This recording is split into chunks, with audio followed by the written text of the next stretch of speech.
We got our first snow. And the snow on the branches.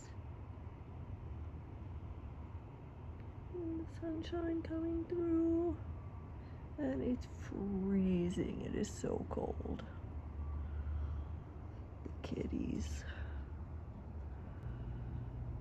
So that was yesterday, Sunday. Today's Monday, December 1st.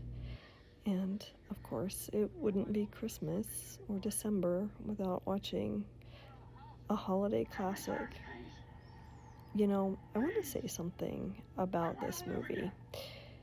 In politics, this movie actually did get called out, and I'm not sure, but I think Frank Capra may have been blacklisted in Hollywood for creating a, quote, anti-capitalist movie narrative. And there's definitely a way to read the movie as anti-capitalist, and I have no problem with that.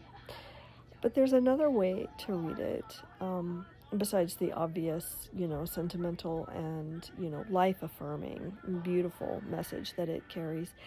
But the anti-hero is a monopolist.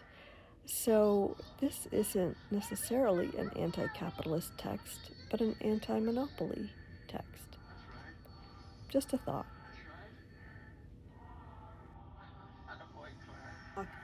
Today a little bit about hunger, satiety, and denial.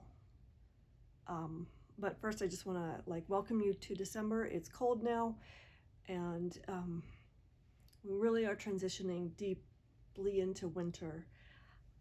So I don't know about you guys, but I definitely don't like the cold. And so I've been trying to envision myself getting up, getting dressed, putting on my boots, and going out for my walk anyway, even though I don't like the cold. And I think that that's something I will work on that together with you this whole month. But this December, as we're kind of more enclosed and around a lot of foods that will be given to you, like chocolate covered pretzels and cookies and fudge and popcorn things that I love to get as gifts and give.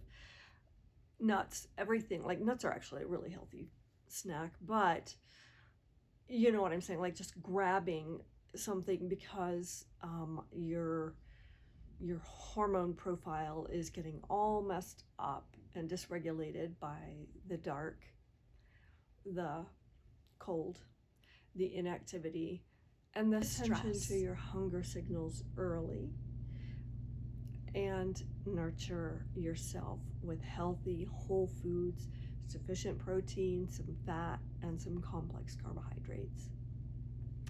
For me, I know that there are people out there who are keto or carnivore, low carb. I'm not going to comment on those diets. I'm not a registered dietitian.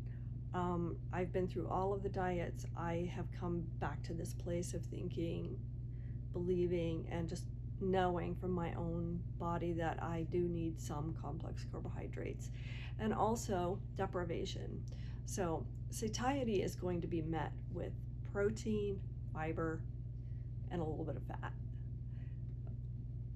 But cravings are a little bit different. You will minimize cravings if you're feeding yourself all the nutrition that you really need.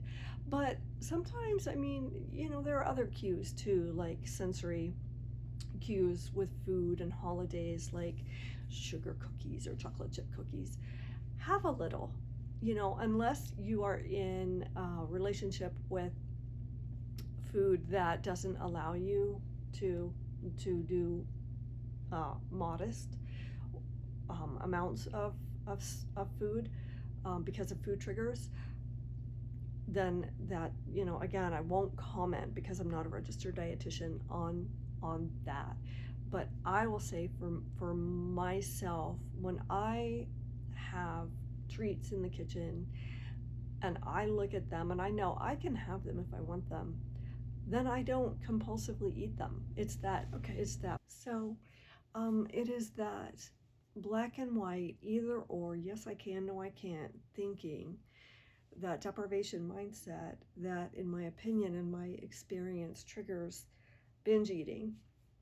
And the availability of foods at this time of year, combined with, treats and unhealthy snacks, combined with the hormonal fluctuations we're experiencing because of the dark and the cold, um, will set you up to binge. And I just want to encourage you to try a few strategies to avoid that. And the main one is just to be very mindful of your hunger, and don't let yourself get too hungry during the day before you feed yourself with some nourishing foods. And then the other is to just sit down with your food very mindfully and bring gratitude. We can weave gratitude in here to the food, knowing that it's the central mystery of life, and that there is nothing wrong with enjoying a treat or a good meal and a few extra calories in the winter, as long as you're very aware of what you're doing and you're prepared to just do a little extra work to pick. You do want to work out a little bit, not work out, but like do something like get on your bike just for a few minutes. If you have an exercise bike or your treadmill, walk up and down the stairs. If it's warm enough to go out for a little walk, because you want that glucose uptake in your muscles to stabilize that insulin spike and the cortisol that comes with it. So yeah, I just wanted to mention, food and mindfulness, and apparently gratitude, as well as the as our sacrament of embodied living, we take into December. And so I will talk to you again tomorrow. Thank you for being here.